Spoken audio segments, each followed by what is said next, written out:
السلام علیکم ناظرین و سامعین، حاضر ہیں یوگ ہاروسکوپ سے ڈیلی ہاروسکوپ لے کر، یعنی آج کا دن آپ کے لیے کیسا رہے گا۔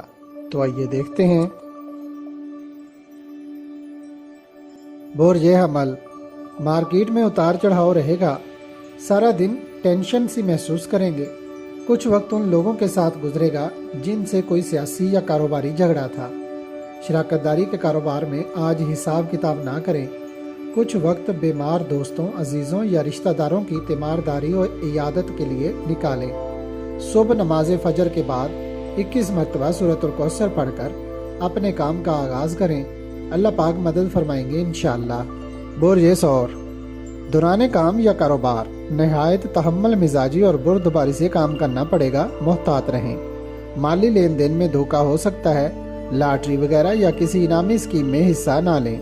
حوصلہ رکھیں، اللہ پاک کی مدد سے 16 اپریل سے آپ کے معاملات اور مالی امور بھی بہتر ہونا شروع ہو جائیں گے انشاءاللہ۔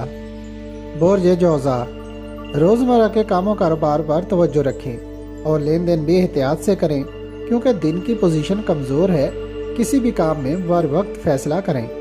غیر ضروری کاروباری سرگرمیاں معطل کر دیں اور زیادہ تر وقت گھر میں گزاریں تو بہتر ہے۔ نماز پڑھیں اور مراقبہ کریں۔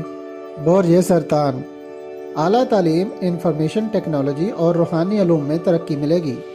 دوستوں، عزیزوں اور گھر والوں کے ساتھ تعلقات بہتر رکھیں، جھگڑوں میں نہ پڑیں۔ قریبی بیمار لوگوں کی تیمارداری کریں۔ کسی بھی کام کو کرنے کے لیے اپنی سوچ کو مثبت رکھیں۔ برج اسد، آج لمبے سفر پر نہ جائیں اور نزدیکی سفر میں بھی دوران ڈرائیونگ محتاط رہیں۔ گاڑی کو چیک کر لیں، چونکہ آپ کے مالی معاملات کو کنٹرول کرنے والے ستارے کی رفتار تیز ہے، اس لیے اگر آپ اس کی رفتار سے نہ چلیں تو وہ آپ کے کام بننے نہیں دیتا، جس سے آپ کو مایوسی ہوتی ہے۔ اگر آپ اپنے مالی معاملات اس ماہ کی 13، 22 اور 27 تاریخ کو انجام دیں گے تو بہتر نتائج ملیں گے انشاءاللہ۔ یا اللہ یا رحمان 298 بار پڑھیں۔ برج سملہ، جن لوگوں کے ساتھ آپ کے کاروباری مسائل ہیں ان سے آج حساب کتاب کرنا بہتر نہ ہوگا۔ اپنے روزمرہ کے کاموں کو ہی انجام دیں تو بہتر ہے۔ کوئی استخارہ یا مراقبہ بھی کریں اور اپنے کام میں برکت کی دعا کریں، اور ہو سکے تو زیادہ تر وقت گھر پر گزاریں۔ برج میزان، کوئی جلد بازی نہ کریں، جو بھی کام کرنا ہے آرام سے سوچ سمجھ کر کریں۔ گفتگو کرتے ہوئے محتاط انداز اپنائیں اور گاڑی چلاتے وقت بھی احتیاط رکھیں۔ عام اور تجارتی کاموں میں بھی زیادہ سرمایہ کاری نہ کریں۔ اس کے علاوہ دوسروں سے اپنے تعلقات بنانے اور معاملات طے کرنے میں بھی محتاط رہیں۔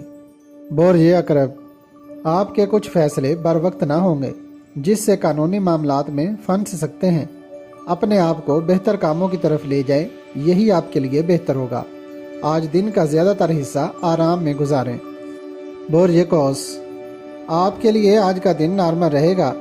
کوئی بڑی ڈیل یا معاہدات نہ کریں، مگر اب انشاءاللہ آپ کو بہت ساری نعمتیں ملیں گی۔ 13 اپریل کے بعد آپ خوش و خضو کے ساتھ اللہ پاک کے صفاتی نام کا کوئی بھی اسم اعظم اور یا مسبب الاسباب کا ذکر کرتے ہوئے اپنے کام کریں، برکت ملے گی انشاءاللہ۔ برج جدی، کسی قسم کی انعامی اسکیموں، کھیلوں اور مقابلوں میں حصہ نہ لیں۔ تعلیم حاصل کرنے والے بچوں اور گھر والوں کی صحت کا خیال رکھیں۔ کاروبار میں آج نارمل سی کامیابی مل سکتی ہے، لیکن آنے والے دنوں میں بہتری آئے گی انشاءاللہ۔ برج دلو، آج بچوں کے معاملات کو غور سے دیکھیں۔ آپ خود اور بچے کسی ایسے کھیل کود میں حصہ نہ لیں جس میں چوٹ لگنے کا اندیشہ ہو۔ کچھ معاملات میں گڑبڑ نظر آ رہی ہے، اس لیے کاروباری حضرات بھی آج زیادہ سرمایہ کاری نہ کریں۔ برج حوت، اہم معاملات کو حل کر لیں، یہ آپ کے لیے بہتر ہوگا، مگر مالی لین دین میں کسی بڑی رقم کی ادائیگی نہ کریں۔ کاموں کو سوچ کر کریں۔ گیس و بجلی کا کام کرنے والے پوری توجہ سے کام کریں۔ اگر آپ کو ہماری ویڈیوز پسند آ رہی ہیں تو انہیں لائک کریں اور ہمارے چینل یوگ ہاروسکوپ کو سبسکرائب کر لیں، تاکہ ہر آنے والی ویڈیو کا نوٹیفیکیشن آپ کو فوری مل سکے اور آپ ہماری ویڈیو سے وقت پر رہنمائی حاصل کر سکیں۔ شکریہ۔ اللہ نگہبان۔